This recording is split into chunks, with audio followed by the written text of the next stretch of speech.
Hi guys, welcome to another episode of QQ. We're Second Perspective. I'm Paul Western. That's Torin McLaughlin. And what? Torin. Turn. Hey, Uh, hi. Hi. And this is the discussion for Blue is the Warmest Color. We just did a review. We feel one of our better ones because it's short. Yeah, Um, we hit the mark. Yeah, so if you haven't seen the review or the film, I would suggest stopping and doing either so you can decide whether you would like to see it or not. Or if you just don't care about spoilers, and come in and join us. A very quick synopsis of the review. This is your chance to leave, okay? And I gave it a B+, he gave it a B+, and we had very similar beliefs in sort of its strengths and weaknesses. Mostly, holy crap, it's a long movie. Really interesting stuff, but holy crap, it's a long movie. I didn't struggle with that so much, though, to be honest. Yeah. It was a long movie, Mm. and I know that you want to talk about, do you think it's justified that it was so long? So why don't we just go ahead and talk about that? Well, the thing that I was hoping to talk about first... Okay, sorry. I do... Get to that later. Yeah, well, I think it's going to bleed into it naturally. Yeah, I like things that bleed naturally. I'm not even going to cut that out. Is that... So, essentially, the short version of everything is that the director had a fairly large controversy with... I can't even pronounce her name. The actor that played Emma. Leah Seydoux, I think? Seydoux. I don't even bother trying with Leah names Seydoux? that are not even English because I just know I'm going to butcher them. Speak English, god damn it. No, it's just I'm dumb. And so anyways, essentially what the controversy is that the two main actresses said, like, cool, we're glad that we won the highest award you can in Cannes, but we wouldn't work with him again.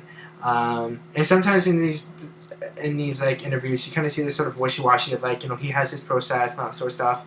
It's very, very difficult. He has this process, but like it was kind of like one of the actors actually says, like, in the sex scenes I felt like a prostitute. And essentially what I'm hoping to discuss with Torin, and something that I tend to bring up with some of my closer artist friends, is like, do the ends justify the means? Just because some of the other ones just don't care. Do the ends justify the means when you're making a piece of art, especially with something so collaborative as film? This director essentially damned or like destroyed the relationship of at least one actor, probably two. They don't want to work with him again. There are, it's on the internet, so you always take something with a grain of salt. But there are very strong rumors suggesting the sort of working conditions for the crew was just horrible as well. And so it was just this basically like, this film I think is very strong, and I can definitely see why we get awarded such a high prestigious award, but like it came at a pretty dear human cost in terms of like relationships and sort of people's trust in the director. And so I guess I'll just sort of lead it up to you, and then I'll see what you say. It's just like, would you have put yourself in the same position? Would you have done everything that this director has done to win this award? Like, would you essentially ruin a relationship or a couple relationships, or like emotionally manipulate people to win an award, or to make it not to win an award? That's wrong. Not to win an award, but to create a piece of art worthy of that sort of praise. Yeah. Yeah. And not even to be worthy of the praise, but to create a piece of art that is, I mean, praise is, I don't know. Yeah. The audience is built into it anyway. I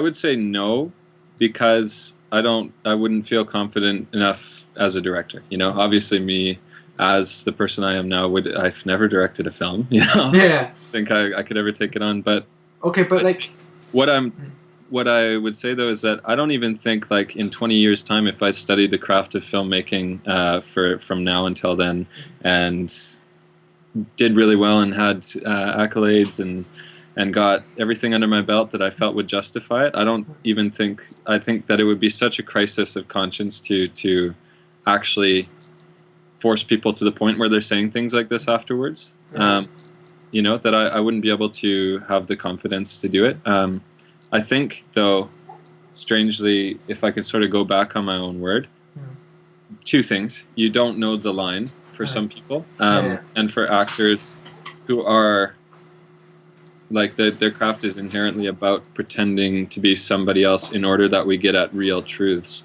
about human interaction. At least that's one of like the fundamental features of acting, or purposes, or whatever like that. They open themselves up to being sort of abused, or at least distorted as people, right?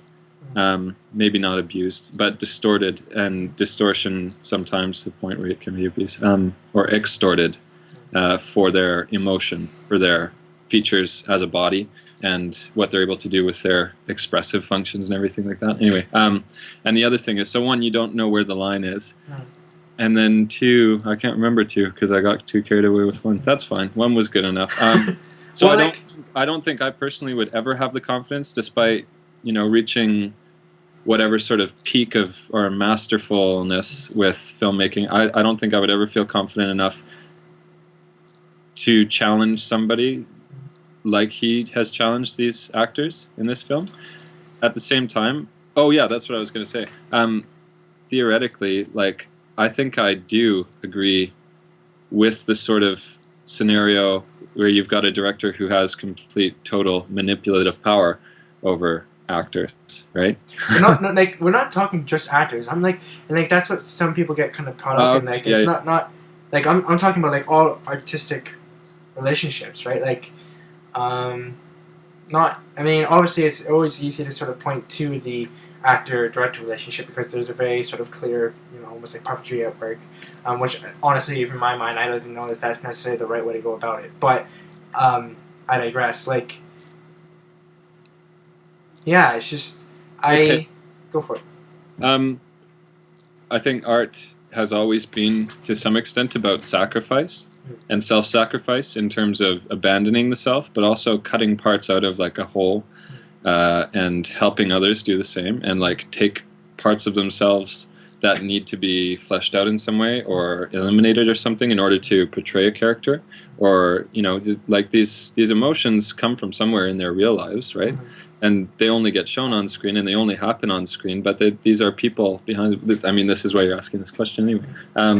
And is the purpose of art sometimes necessary to hurt to make art, or to be hurt to engender that artistic process? And I think at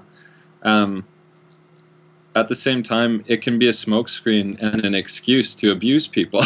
Yeah. Right? And like we wouldn't tolerate working conditions where people are paid too little for working too long that they didn't necessarily agree to if they started like even mining or something, like a really tough job that's sort of falling by the wayside now, or doesn't exist anymore. There's a point at which any job becomes exploitative, and I think in filmmaking, at least the sort of modern environment, you wouldn't be able to prepare anybody well enough, I think, for the sort of blind faith that this director demanded of his cast and crew, right? I don't know. Like, but I'm like, a lot of people are asking for question, man. Yeah, like a lot of directors ask for blind faith, but it's like there's one of those things on like one of these articles that like we kind of read through. Is like he got them to work 16 hours, which is it's like sort of unfortunately normal in like filmmaking.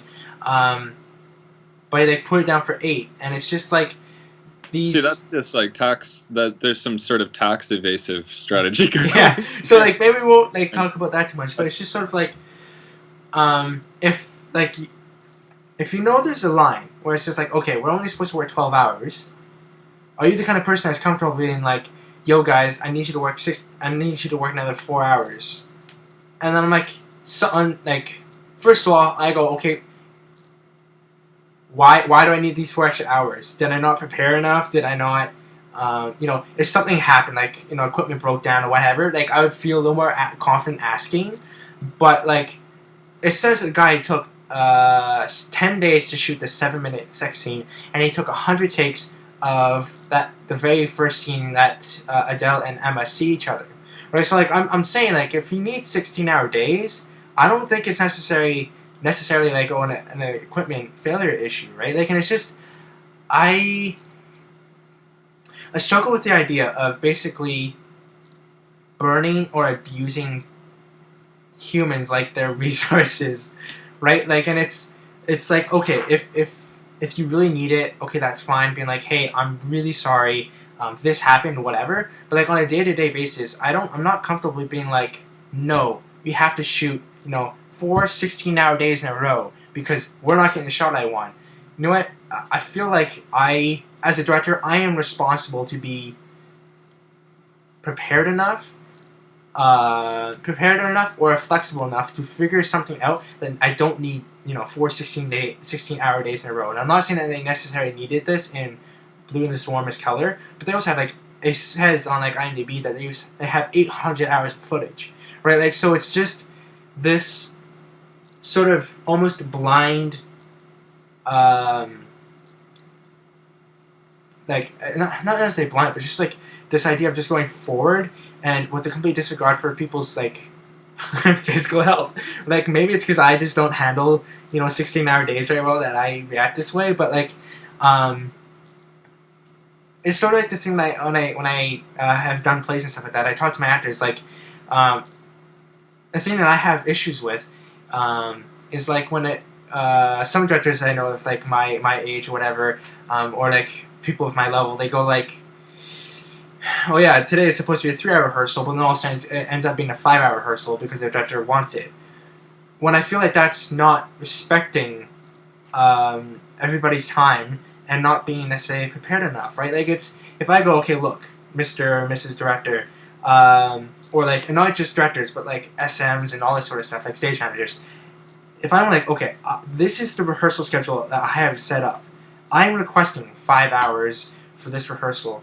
I feel like as a director, I had that like conversation of being like, okay, I request that I have your full attention and trust and all that sort of stuff for these 5 hours. But if you give me those 5 hours, you show up on time and all that sort of stuff. If you show up on time, I will release you on time, right? Like, and it's like, this seems like a minor thing that we're talking about, but I feel like this sort of extrapolates into all these other sort of relationships, and I feel like just this sort of disregard for sort of other people's time, space, all this other stuff, like, I don't know if it necessarily creates a better piece of art. I guess that's ultimately what I'm trying to say is like, Right. if you have the trust of people, if you are not like this sort of like, because like this whole like very romantic idea of like an auteur, like where a filmmaker knows exactly what the shot's supposed to look like.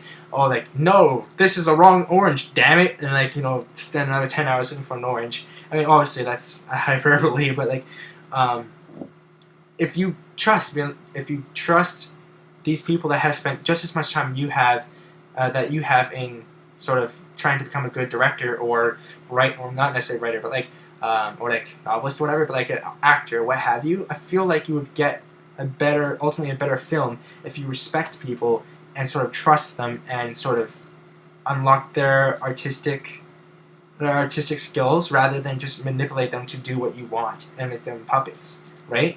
I guess like sort of my long diatribe is just like that's ultimately I feel like not only is this sort of in terms of treating human beings sort of in an improper way, but I don't even think it necessarily brings or creates the best product. Like, am I crazy or am I missing something? I mean, it's very tough to judge that because you would have to make the exact same artistic project. Mm-hmm. You would have to undertake it with the same people in ideally the same scenario, the same circumstances, the exact same time frame in all of their lives and everything, and you would have to run it two ways. One which oversteps bounds, emotional bounds, uses up too much people's time and like wastes them as resources, or not wastes them, but just abuses their function in order to get a better product or something, and then one in which you schedule everything really respectfully and see what comes out better. Yeah. It's an impossible question to figure out. I think that I think it's a necessary one to think about. You can make good enough art that inspires and moves people and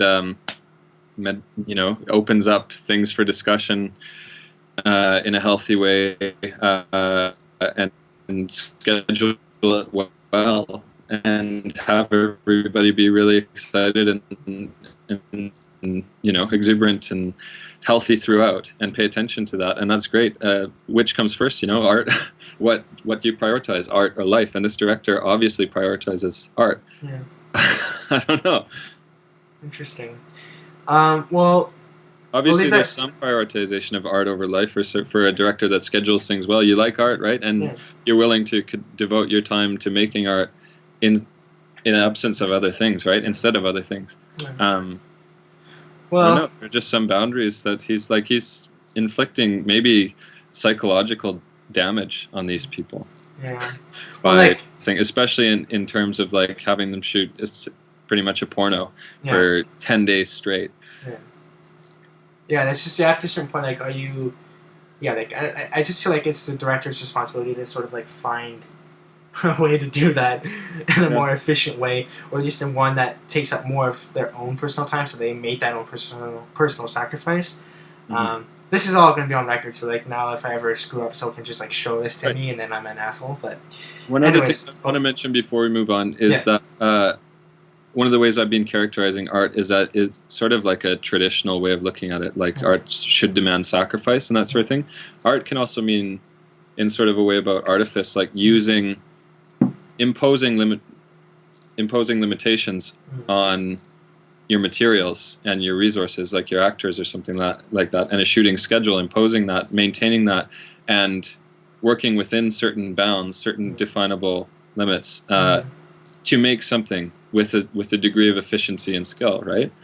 So part of what makes art is also an economy of resources, and an economy of, and knowing how to get what passes for raw, real emotion on the screen, using a certain amount of shots, using a certain amount of other people's time, and doing it in a way that can be, and I don't know, that can be just as artful as the sort of art that is like an all-consuming sort of death drive type art. And I don't know, there are things to be said for that still, even though I think that you can abuse people, and like it could be criminal even when I don't know, they all sign contracts and that sort of thing, but you can breach the terms of a contract and you can push somebody to the point of psychological trauma and that sort of thing, and I think that is abusive. And I think that also it might just stand separate from what the final piece of art is as art, because otherwise that thing couldn't have been made, right? You can still say that this is objectively sort of a better film than that, even though you disagree with the methods, and even though I do think it's a very good film.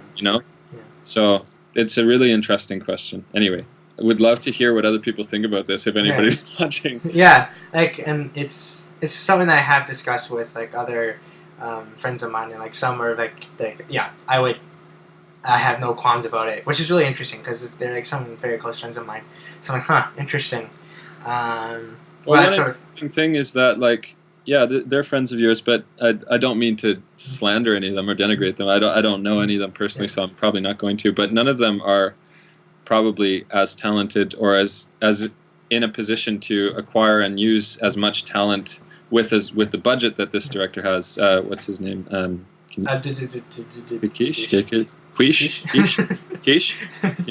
I'm sorry. Kashish. I've just been avoiding it. Kashish. Yeah, but like I know that you're saying that they don't have access to that sort of thing. Sort of like, do we give that person privilege because they have shown sort of immense talent and promise, and that they're able to command resources like that? I don't know. But like it's just all like sort of relative, right? Because like even like the program that I'm in, or that I was in rather, it's like we as young adults have the ability to sort of make these decisions, being like I know there are certain times in a film school they're like, okay, you can only shoot like 12 hours, and some of us went far beyond that, and they just didn't say anything, or like they broke rules that were like set in place. Like some that maybe I didn't necessarily agree with, but some I'm like, okay, I totally get what it's being there, right? So it's like I don't know that size necessarily matters in terms of like the art project, right? Like I think it's just because art can be made anywhere, and it's it's just sort of like whether like if you don't respect people or use them in a particular way now in these smaller short films that we make coming straight out of film school. Like, what makes you think that all of a sudden you're going to be some sort of better, like, Mother Teresa savior kind of person when you have money? That's not true. You're just going to push in different ways, right? So anyways, let's not... I don't know. I was just sort of like, he obviously got to the position that he has and got money through, like, displaying talent anyway. He had to start somewhere. He didn't start with a budget like that. But anyways, let's get to a question that you do want to talk about. Shit. Oh, one...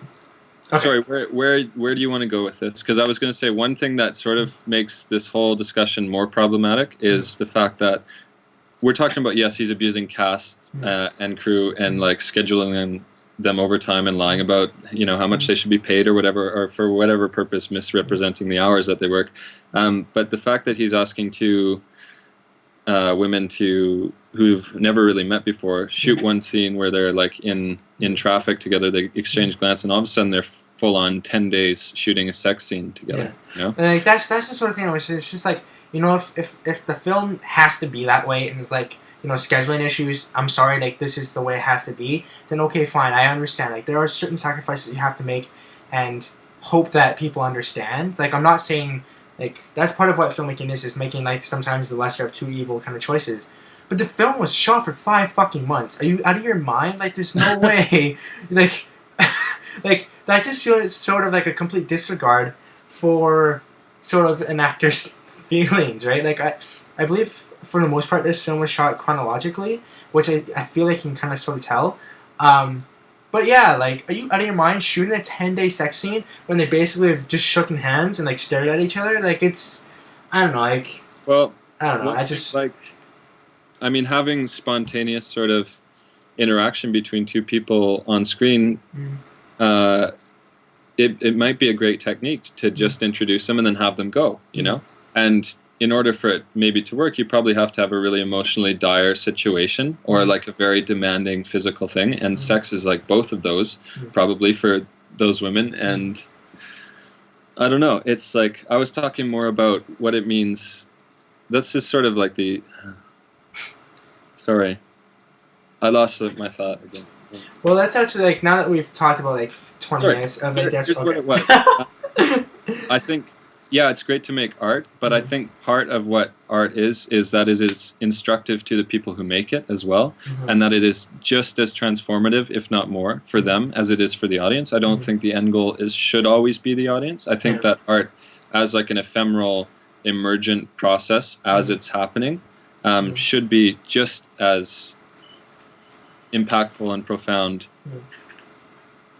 for the people that are doing it. And I think a lot of ways it probably is a lot more. Like we just watched 3 hours of a movie, right? And these people are doing it for 5.5 months, and a sex scene for 10 days they're shooting, and that sort of thing. Obviously it's probably more impact in their lives.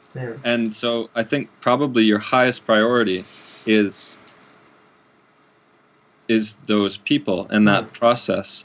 I'm not sure what elements of the people or what elements of a person can be thrown away during the process, and what elements of the process can be thrown away to preserve the people, you know? There are definite lines that we've got, and there are criminal lines and that sort of thing. And I think this one strays dangerously close to those sometimes, or at least it's really reprehensible to me. At the same time, I think I understand the counter-argument, which is that there is something so beautiful and can only be reached by putting people in very extreme circumstances that nobody else would dream of doing, you know, that we're going to reach some sort of like I just feel like you can crescendo in these moments, you know. I don't know. I just feel like you can get there, but get the actor's permission first. Well, he had permission, right? But anyways, in a general way. Anyways, I think there was ways taken that definitely grossed me out, but I see the other side. Anyway, sorry, it's a really complicated discussion. Yeah, like it's... Thanks for bringing it up. Yeah, no, I do think this is a very interesting discussion, though I do think we should talk, like, with all this stuff that we are talking about, like, let's actually talk about the film. Because, like, I really do enjoy the film, and, like, for a film that was 3 hours long, I enjoyed my adventure with it, right? Oh, I thought you enjoyed my ass off or something. No, I enjoyed the adventure. But yeah, like, a question that you wanted to get to before I brought on this discussion that we talked about for like 20 minutes. Do you think the film deserved or needed to be 3 hours long? And I'm curious what your thoughts are. Yeah, it's a good question. I was totally entertained through like the first half of the movie. After like before things go sour in Adele's and Emma's relationship, which is with all my notes, like hour 2 minute 10 or something like that. No, so it's hour to 20 minutes. Okay. 2 hours and 20 minutes. Okay, so for maybe 2/3 of the film, I think probably a little less than that, because you begin to see like the seeds of discontent in Adele, because the camera follows her so closely. You pick up on the fact that she's jealous of Emma's social interactions with Emma's friends and like of her relationships with other people and that sort of thing, and that she's still sussing herself out and coming to grips with like, is homosexuality my sexuality, or like how do I stand in relation to this person? She never lets it go, and I think that's what destroys the relationship when she decides to have sex with the other guy, you know, and look for satisfaction somewhere else because she thinks that perhaps Emma's doing that. I think that's what destroys their relationship, in my opinion. And you see that happening slowly, and I think from about an hour 45 minutes or so. I wasn't taking notes. Anyway, I don't think it's quite 2 hours of the film that I was captured by. More like half the film. And the pacing was amazing through the sequence in high school, splitting the shots. Anyway, sorry. My language is running out. I think the first half of the film couldn't be better, you know, in terms of pacing and its structure and everything. And I think for that reason, the film does have to be 3 hours long, because the second half of the film can't be any quicker than it is. You know, for balance purposes, I think the second half of the film could be more interesting. The plot could be more interesting, I think. And I don't know. There's just a lot of space. I get that she's melancholy. You know, she's an interesting actress. But now we've had 2 hours and 2.5 hours of looking at her face. I don't need another 45 minutes of that, you know? Yeah. Because there's like, when they break up... Sorry, I was going to say, because when they break up, around about 2:25,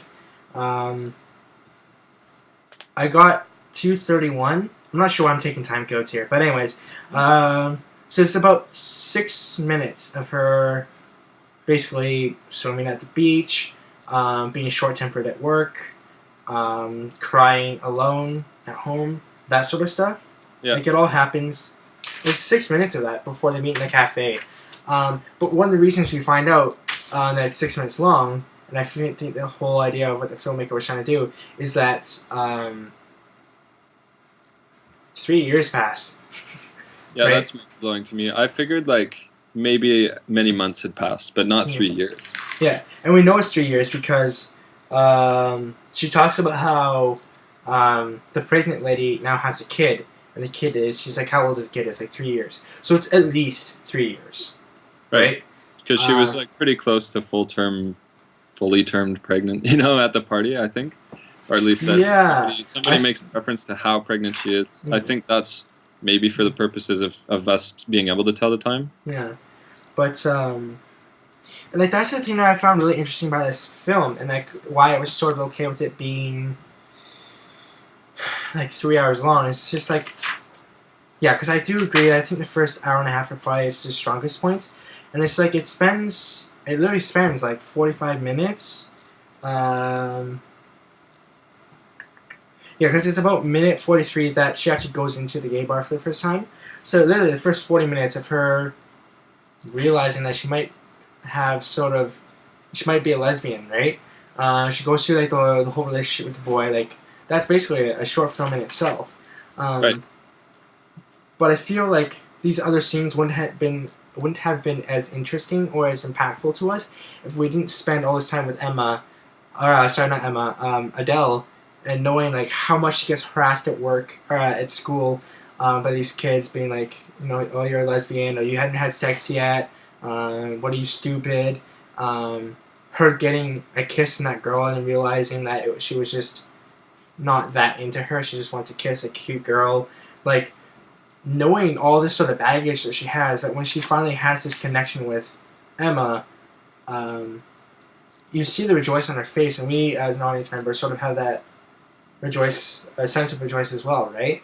And I feel like it would be much more difficult to pull that off without having this context. Like the perfect filmmaker would somehow be able to make all that context and all those feelings work in 15 minutes by somehow layering all that stuff. But nobody's perfect. Like there's just I'm sure there's somebody out there maybe that could do that, but I don't think I could ever do it. I don't think most people could do it. So the fact that he at least was doing sort of interesting film work, and the scenes themselves were interesting, like the moment-to-moment sort of interactions and acting were interesting. I was okay with it being 45 minutes for the first essential relationship, right? Yeah, How about one thing that's interesting, right? It starts at the beginning with Adele in English class, I think. No, the very first shot is her getting to class, right? Another thing I've been taking a note. Sorry, my hair's pissing me off, so I've been just screwing with it the whole time. Yeah, looks great. No, it's just getting my face. I've also been focusing on what the first and last shots are, because they always tell us film school first shot, last shot, oh super cool, which is really neat in things like Children of Men or whatever. But the very first shot is when you see her exit her place, right? She walks towards the camera through the gate, and then she runs towards the bus, and it's a long sort of, it's one of the first, it's the only establishing shot we get for 25 minutes or some crazy ass shit. Well, there's another one that's right after that when she gets on the bus the next day or a couple days after or something. It's very few. So that's the very first shot. Anyway, sorry, I interrupted you. Continue. Oh yeah. Well, this is going to take a really different direction, but that's fine. One of the focuses in the early film is about her in French literature class, right? And she's learning.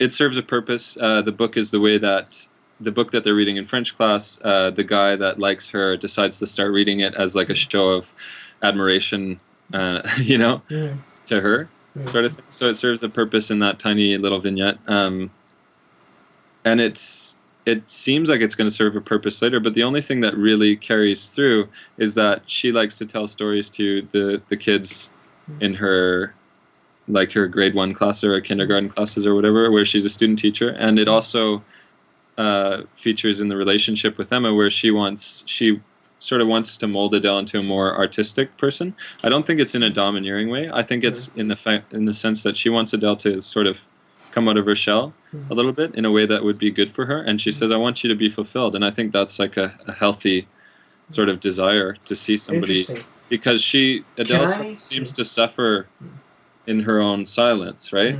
Or she seems to inflict a silence upon herself that makes her suffer, right? And I don't think it's a happy silence is my point. Anyway, sorry, before you go into that. From that, it seems pretty natural, the storytelling motif, and if you want to use it as motif, it seems like a natural element in those parts of her life, and it doesn't come back, right? And that's fun with her? Start the film with it, and you think, oh, this the story might be a window into her life or something. I've never read the story. Perhaps it is, and shows us the kind of character that we're dealing with here, or something like that. Maybe she's a foil for the character in the book or something like that. But we don't know, because they dropped that book, and it's not even about storytelling more generally or something like that. It's just an interest in her life, and I think that actually the way that they negotiate in books and telling stories and that sort of thing, the way it crops up in her life in different scenarios, is really good. And I thought I was going to get hit over the head with the story, this narrative functioning as a little parallel narrative. So you liked how they... Oh, we didn't. It didn't. You liked how they worked with that book? Yeah, I thought they were going to stick to it more heavily and enforce it more throughout. But anyway. Well, the thing that I found that was kind of interesting is how you're talking about how Adele... His name's Thomas, I believe. She tries to basically educate himself more so that he can be on quote unquote her level, whatever. When Adele goes into a relationship with Emma, it's now Adele that's sort of on an island by herself with sort of intellectual insecurity, It's like, I don't know any of these authors, I don't know any of these artists, that sort of thing. So I found there's a few cyclical things that or things that sort of, is the word recursive? Like recursive things? Yeah. That like repeat themselves. Because I think one of the very first times we ever see her wear glasses is in like hour 2 minute 30 whatever, when she's Classroom, right? in the classroom, Yeah. and she's basically doing a very similar shot to the teacher that she had in the first part of the film, right? Okay, So okay, it's good point. Yeah. right. So it's like she's sort of going full circle. Only now, instead of being the student, she's the teacher, right? Because the teacher's tells them, tells these students all these sort of things like, oh god, I can't remember. I wish I wrote it down, but I didn't. But I remember one of the moments that is brought out in the book is like, sometimes there's like a love at first sight, right? Like when they first meet each other, there's a spark. You can't just help it. Right. Is That's this a something. feeling of less or more? He Yeah, asks them. right. To make you feel less or more. Love. Exactly, right. And like so. That is a gloss on the whole movie then.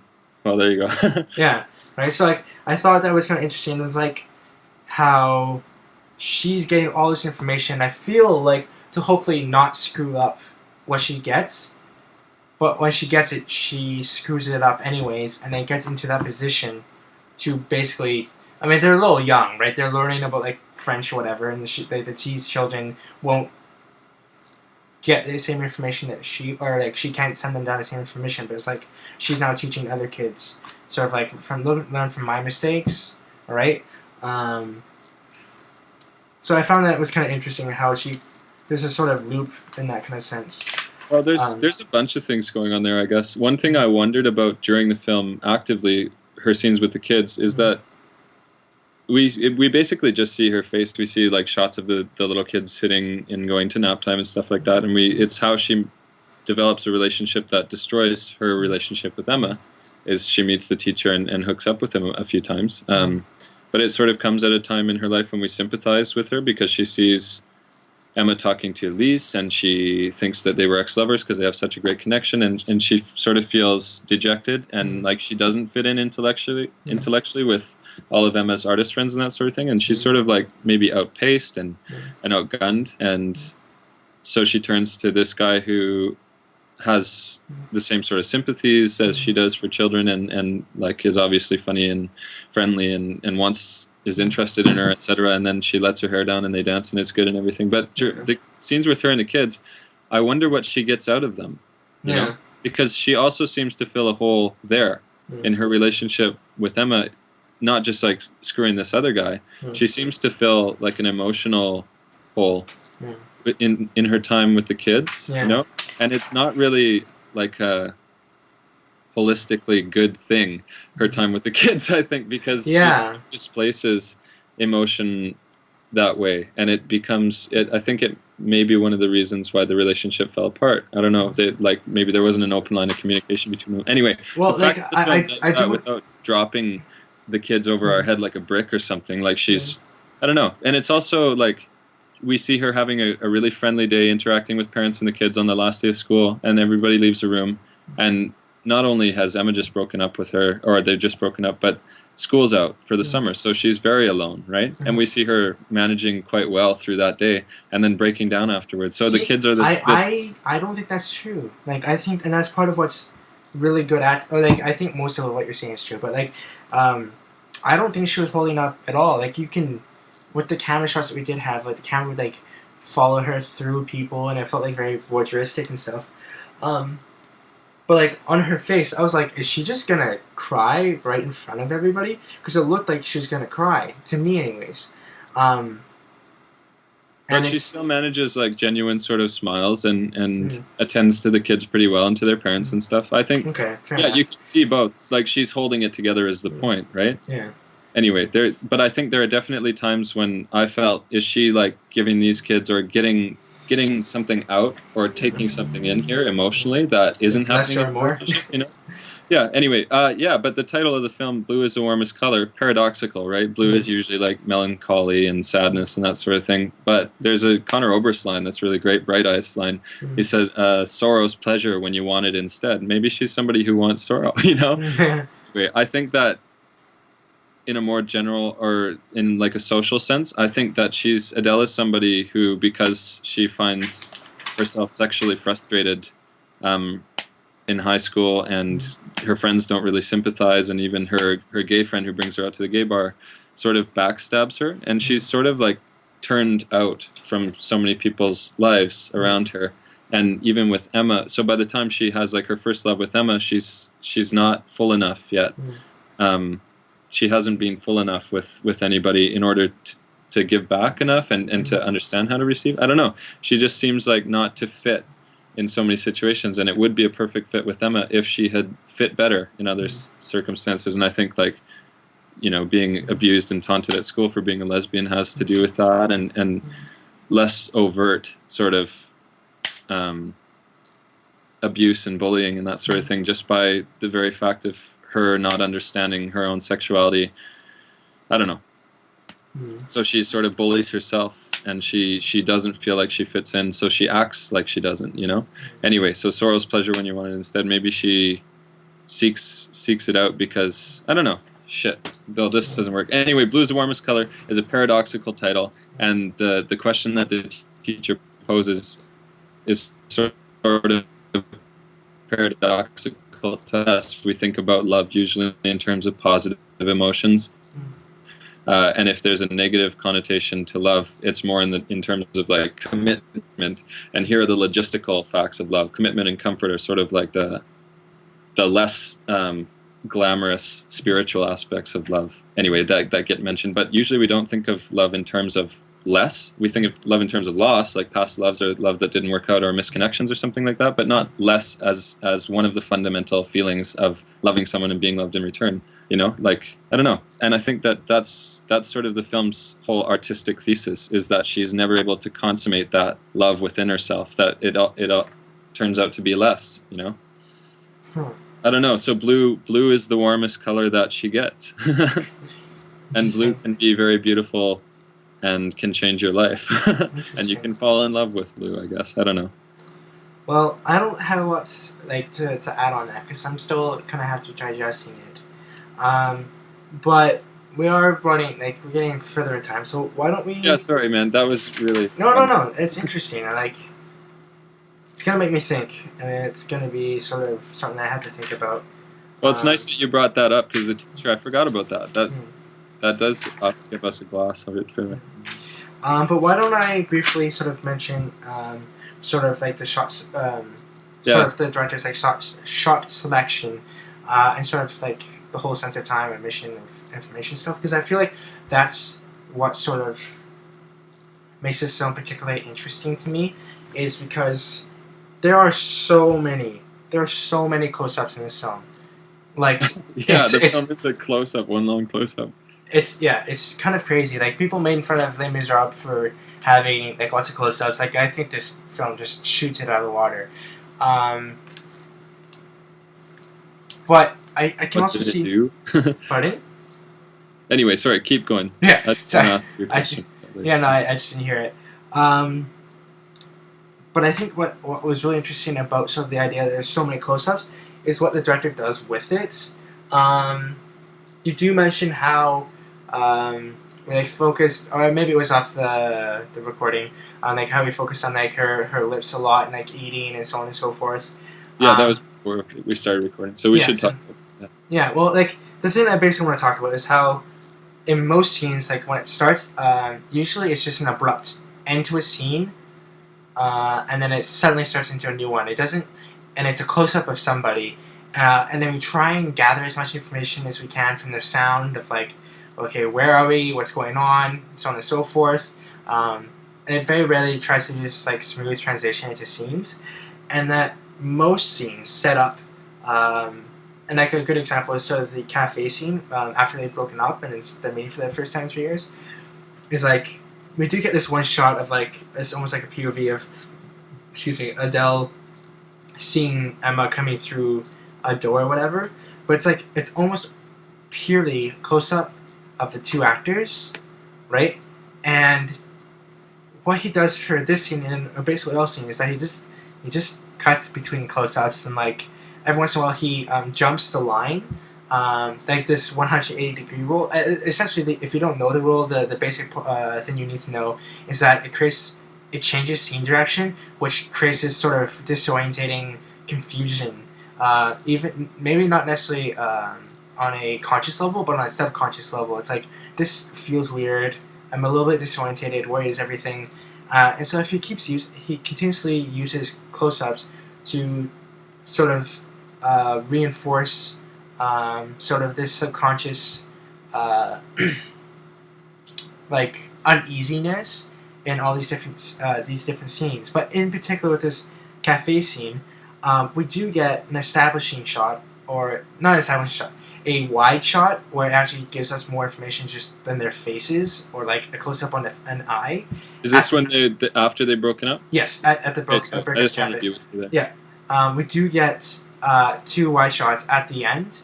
And it's the first time because like the waiter comes in and she's like, Adele's like, this lady would like a coffee. We don't even see her. It's just her voice. That's it. So we don't even see anybody else until these last two shots, and then so you see these two people. You see these people in these last two shots. And in the very last shot, it's Adele in one sort of like one section of the scene, like right here on my screen. So like you see Adele here, and then in the background there's a lady and she's staring, like she sort of looks at Adele. Right. Yeah. There's another couple of ladies sitting at another table. Yeah. Right, and it creates this sort of whole idea like the person looks at her as almost like they've overheard or saw what was, like, and they're like, wow, okay. Like and it creates this sense of awkwardness for Adele, and it's like if we remember what goes on with that scene, they like Adele literally like just sticks her entire hand into her mouth, Emma's hand in her mouth.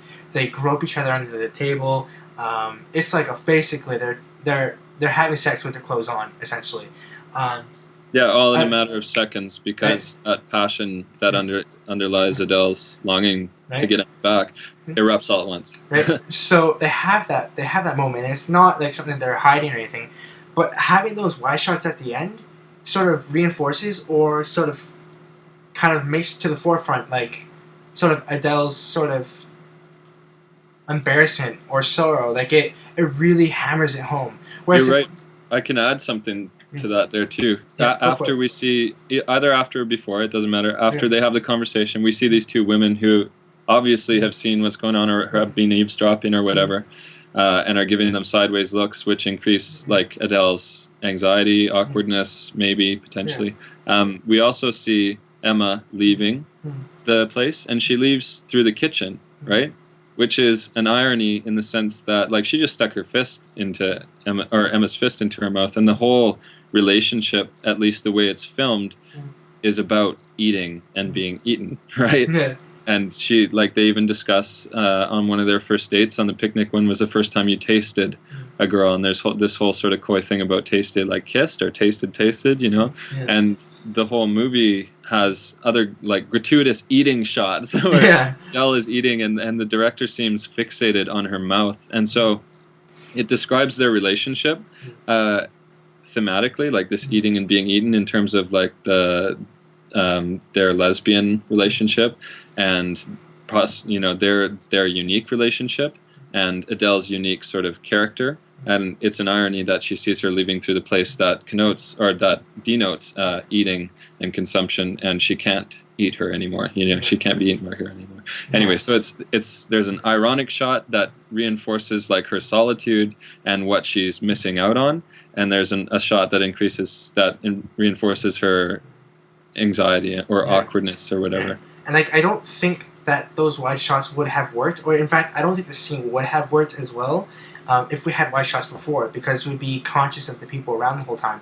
And like only because I think, and like maybe other people, but this is the assumption I'm going to have until someone tells me otherwise, like other people, maybe such as yourself, weren't too concerned about like, well, where's everybody else, what's going on, that sort of thing. I guess what I'm saying is just like the reason why I found this film entertaining to watch for about 3 hours is that he does this consistently, and like he ignores the usual film language of have a master or a wide shot and then kind of get closer, and then like when it's a really important part, do a close up. Um, the director just kind of ignores that, and he sort of almost flipped it on its head. And so there are a few other scenes that he kind of manipulates film language and basically tries to create his own through this 3-hour film, which I also believe you would have a much harder time doing in a 90-minute movie.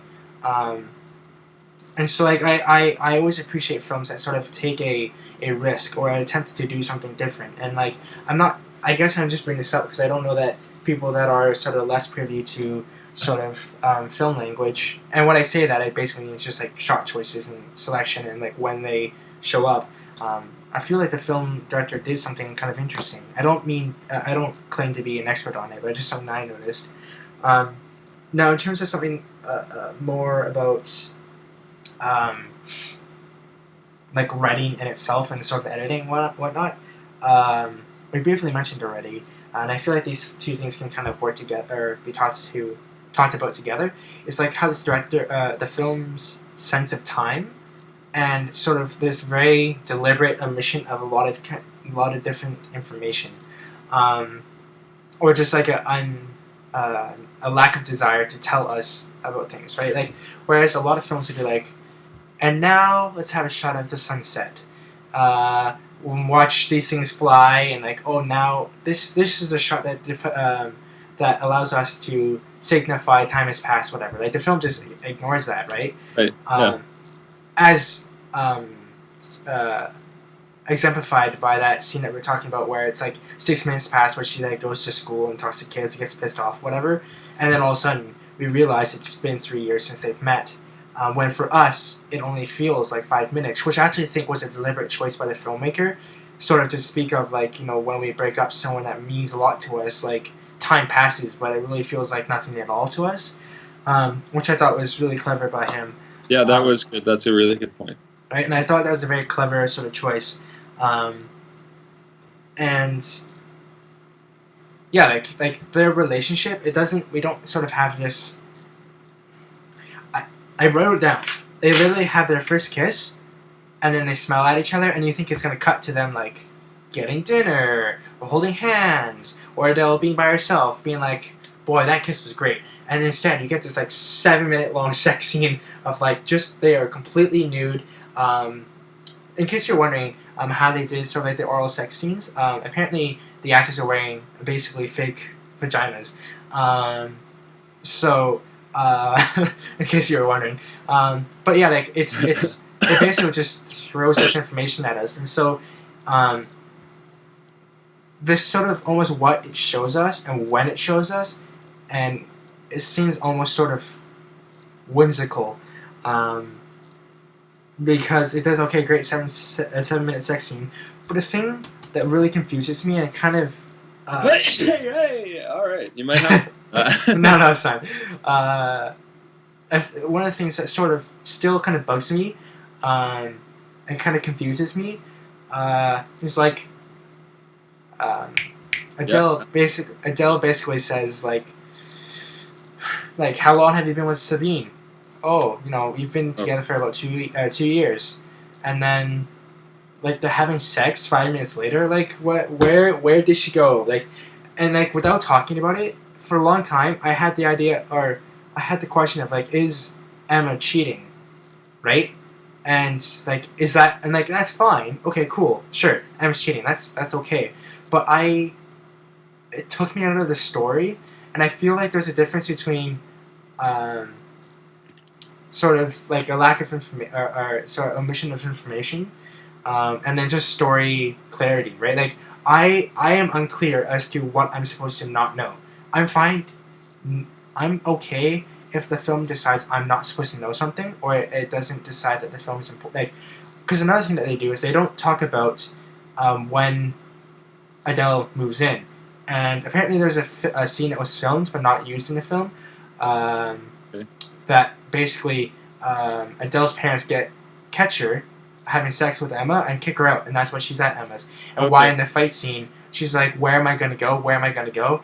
You know, I think that's part of what makes this film savvy and feel not clunky to me, is that we don't need that. Like when she says, where am I going to go? We understand that she's probably been kicked out or something. Like, I don't really need to have that confirmed. It would be a very emotional moment, but to me, instead of doing that, they showed a scene, at least maybe in the screen time that could have been devoted to that. They did spend time at home, and it did show a dissonant sort of relationship between Adele and her parents, because she's told them that Emma is her philosophy teacher, and that she's got a boyfriend and everything. So, and Emma sort of really admirably takes this in stride, you know, and she doesn't bring it up. Yeah, like that's the thing that I was going to bring up. So there's a hint that like they, you know, she at least feels pressure not to let them know.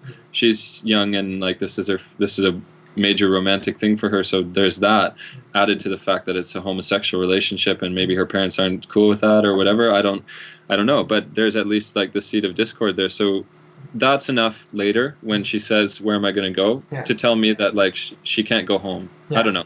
And so like that was savvy filmmaking to me. And the part where Sabine just sort of falls away within the span of the first kiss. I mean, the teacher also brings up at the beginning of the film, he says, what I want you to think about for next week or next class is the issue of predestination in this love story. And so, like, the idea here is that glance, we already know what's up, right? It's love at first sight. You know, they're predestined to love each other. And so the fact that Sabine falls away seems natural and makes sense to me. And like, I didn't think about it. I met her for 2 seconds and she was a wiener. Well, the thing is, see, I will disagree. Look, finally, we have a disagreement on this show. See, I feel like the thing that you were talking about with her saying, like, where am I supposed to go? I think that's a very well executed attempt on this particular method of filmmaking, where it's like an extreme lack of information, but using like one particular moment to tell so much. Okay, great.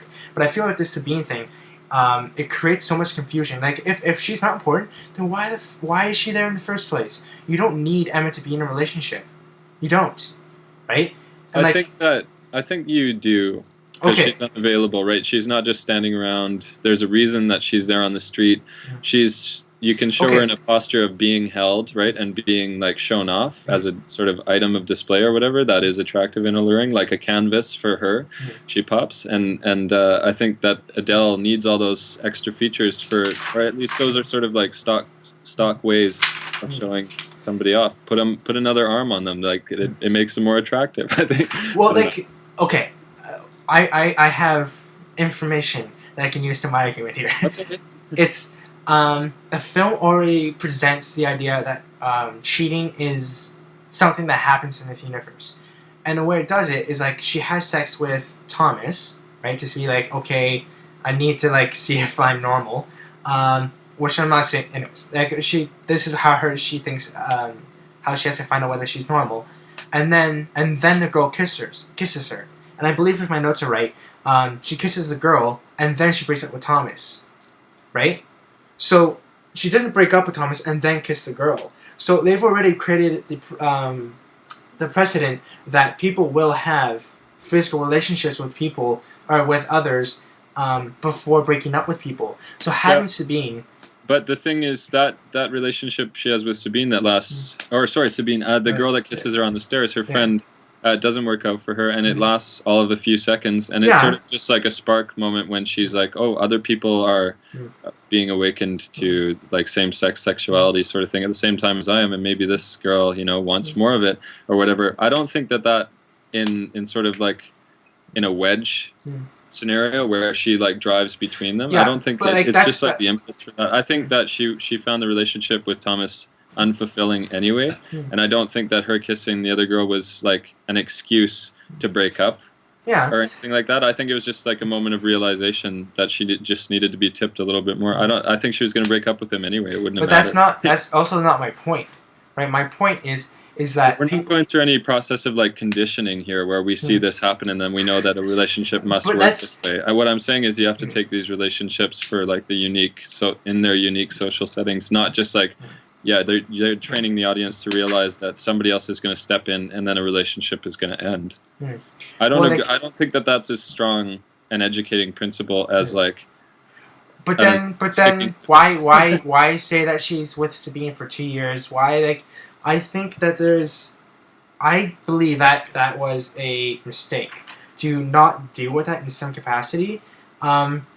And like by the time they had dinner and like she was meeting her parents and being like, "Oh, it's so nice to finally see, see you because I was talked about you." Like, okay, like clearly they buried like Sabine somewhere in the river or whatever. Like, okay, fine, I made that point. But like for me as an audience member, I spent so much time being like, are they cheating? Where are they having the sex? Like all this sort of stuff. They didn't deal with it, and I felt like my attention was taken away from the beautiful things that are happening on screen and like the different like all this kind of cool stuff that was going on both in the story and in filmmaking, and I was concerned about something that the filmmaker didn't want me to be concerned about. Then make it very clear that I don't need to be worried about it because I was still keeping it in my memory bank. Anyways, Anyway, Sabine is also a symbol in terms of like the rape of the Sabines is a theme. In that has its origins in the legend of ancient Rome, right? The Romans enlighten me. Overtook a tribe of Italian peoples, or like a people of Italian tribes that were called the Sabines collectively, and then they started taking daughters like wives from the Sabine people, and it was called the rape of the Sabines, which means abduction in like that original sense, like. But I'm sure it means both, and it's like a theme in art history for sculpture in the High Renaissance and before it even. So it's like she signifies, because her name is Sabine too, and she signifies abduction maybe in the sense that like she's already taken Emma away from Adele. Like she already has her sort of thing. She's abducted her from like whatever predestined soup, like where they were together spiritually. And I don't know, like she takes Emma away from Sabine sort of thing. Like it works for me symbolically. Yeah, but I think the problem is like, not every moment a member of your audience is gonna know that, Sure. right? And so I think it's something very flimsy. Like if someone knows it, then great. That's just another thing to enforce it, and it's showing that the director's quite clever or whatever. But like for that to be the thing that you're holding on to make that story point work, I think is questionable. Well, I don't think it's the only thing. Like I think what your main point here is that you don't think Sabine. It was not realistic to you that Sabine could have been discarded like this, and it confused you and took you out of the narrative because you were wondering about what's going to happen with that, right? You didn't think. Well, there was just that it should be followed up on. Like it was a strong enough. Like obviously, a relationship of 2 years to be discarded like that breaks the realist frame, right? Yeah. Anyway, but I don't. And the short of it, you disagree. Sense that the rest of this film seems to be, at least in the way that it's shot, very naturalistically with lots of like skin time on screen. I think that it wants to be raw and real emotionally, and that isn't a real moment. So I think you have a point there. Yeah, I don't know. I just all they really need to do is they even just talk about it, being like, how did Sabine take it? Let's have sex. Great. It's like that's cool. That would have been fine by me. Anyways, it's just the fact they completely disregarded it. Anyways, we've been talking for like an hour and 3 minutes now. So why don't we end up with the last moment of the film? Because there's a lot of things that we could talk about. If someone wants to talk about it, they can always Skype us if they'd like to. Send us a question. Sorry? Send us a question. I'm a lot better in writing than I am speaking. So. Torin's very good. Is there such a word as essayist? Yeah, there is. Yeah. Look at that. I'm using new words. But let's end this very long discussion on sort of on our interpretation of the ending moment. The one I'm thinking is of her actually leaving the art gallery and then walking around the corner, and then action star boy walking towards the corner she is, pausing, not seeing her, and walking back. Yeah. So what did you take out of that? Well, I didn't think he was walking back, actually. I thought he was going the other way around the building or something. Yeah, right? no, that's what I meant. Like, he was like, oh, she's not there, maybe she went that way. Yeah, I saw it as, like, par for the course in terms of her not connecting with people, you know, and especially guys, like just missing connections. So I thought that it made sense in terms of that they take different directions away. Like she's just somehow going to manage to slip through everybody's fingers somehow. But it also it ends with the end titles are like, you know, chapter 1 of 2. You know, The Life of Adele, chapter 1 of 2, and it's like, well, what's the sequel? I don't think a sequel will ever be shot, at least not with the same actors as far as you and have said. I don't think so. Yeah, unless it's directed by somebody else, but then it wouldn't make sense at all. I don't think this film will ever be sequentialized, you know? So I'm not sure. I think it might change how you read it. You know, if you knew that they might be reunited later or something like that. I don't know. You can do it in your imagination, though, so perhaps not. It doesn't matter that they might shoot a sequel or whatever, because you can see anything. It just reinforced for me that she's sort of like not felt. She doesn't connect with anybody. Even Emma, she had trouble connecting with, and that was like her first love, her first maybe only love. You know, yeah, and like Emma says, I have an infinite tenderness for you. I always will. And I think Adele probably feels the same.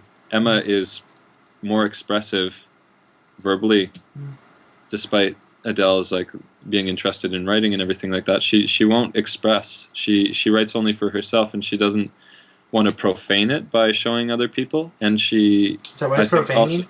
Profane, like to make dirty, right? She doesn't want to spoil it for herself by showing it to other people, and it's also like impermissible for her to show it and for other people to see it. It's just private, right? And some people are just private like that, and I think that it hurts her because she doesn't learn to express with Emma quite well enough, and I don't think that she gets it with other people either. And I think that's one of the reasons she sort of needs or gravitates towards teaching kids, because they emote with very little, or their economy of expression is so great, kids, you know, and they're so they emote very clearly, and when they're crying, and when they're laughing, and that sort of thing. Maybe that's why she's there. I don't know, but she sort of has these inclinations towards expression. Like she likes reading quite a bit. She writes often. She makes up stories for the kids and that sort of thing. She likes listening, likes the conversation of the intellectual people around her and the artists, the art historians around her and that sort of thing. And she's intrigued by it, but she's also off-put because it interferes with her romantic relationship. I don't know. I think she hasn't learned yet how to feel outwardly enough to connect with anybody, and for me, that's what the end scene of the film reinforces. I don't know if it does anything else. At least that's the strongest thing that it does for me. What did you think? I don't know. That's why I want you to go first. It was a very sort of impactful image for me, just to see sort of that corner, and like it holds on that shot of her walking down the street for a very long time, to sort of really enforce the idea that he doesn't find her. Right? Yeah. Like because there's for him to come around the other side of the building, perhaps. It looks like a bigger building than that, but you know, if take him yeah, I don't know. Like I feel like if the director wanted her, but they're always going to take the wrong direction by maybe it's by chance or maybe it's preordained. It's predestination that she's never going to connect. Yeah. But there's always. So but what are we supposed to pull from that? Like if she's supposed to, and like that's sometimes my question of films, like. You know, there are some people that just are destined to never quite connect with people. Like, okay, that might be true, but like, what am I supposed to pull from that? From a film? Like, am I supposed to just be depressed and be like, what if that's me? Like, I don't understand. Like, you know, do you know what I mean? Though, like, sometimes love leaves you with less. You know, it could be as simple as that. I mean, the film does obviously say that. Do I think there's more to it? Obviously, but that's a strong thing to say, right? It's a strong artistic statement to make, and it takes all of what the film has shown us. It requires all of that emotional suffering, but first it requires all that self-discovery that leads to true romance, you know, and self-discovery through somebody else that is romance and like her first love and that sort of thing. And I think it's a really powerful narrative.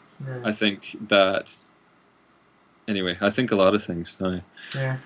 Yeah. I Too think many. ultimately, I think Sorry. ultimately what I get out of this is just that, like, and I think it's largely from what you just said. It's just that, um, ultimately, love, yeah, leaves you less. Like, it leaves you, I don't think it leaves, necessarily, but it, sometimes for some yeah, like people. it's there are people who, when experiencing love, are left sort of like a shadow of themselves or a shade of themselves, or leaves something very real with someone else. Um, because that seems to be sort of the common thing that happens to Adele with three different people, if you count the girl, at least two with the others. So it's just sort of like every time she sort of like goes to like show emotion or give love or what have you, she sort of has to leave something behind. Um, and maybe she's just doing it wrong. I don't know, but like I feel like that's the thing that I connect to right now, and like that's the thing that sort of sits well with me. Yep. Um, and like I always, whenever I hear something like that, I always think, okay, well, what can I do as a human being or in my life or whatever to ensure that I don't live the tragic lives that I do of my favorite film protagonists, right? Like, and I feel like ultimately that's what I hope. What I feel like stories is supposed to do is supposed to like educate you. They don't necessarily have to be like. There's a particular word for it. It doesn't have to necessarily preach to you or like tell you, and this is what you should do. But it's just being like, without some sort of like personal self reflection or whatever, we can fall down these particular paths, um, and without sort of being sort of present and aware, these things can happen to you. Like, you know, because she felt alone, she went to go for that boy. But because she went for that boy, she's certainly alone, right? Like, it's like not being aware of that sort of stuff. I don't Yeah. know. I don't have anything else to say about this song.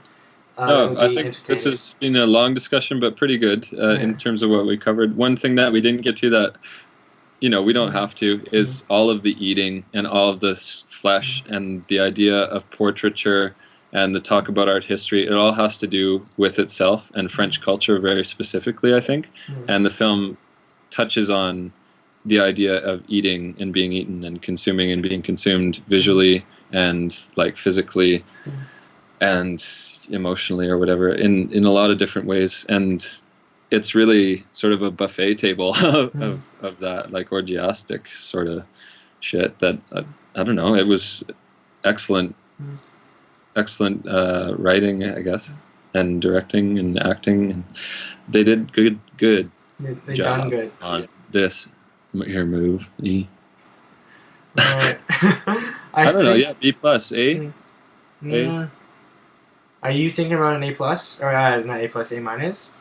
Well, I don't know. The second half of the film to me still we didn't discuss weaknesses as much as we discussed strengths, or at least like Which maybe we is didn't a discuss rarity for strengths. us. Usually we Yeah, focus on weaknesses.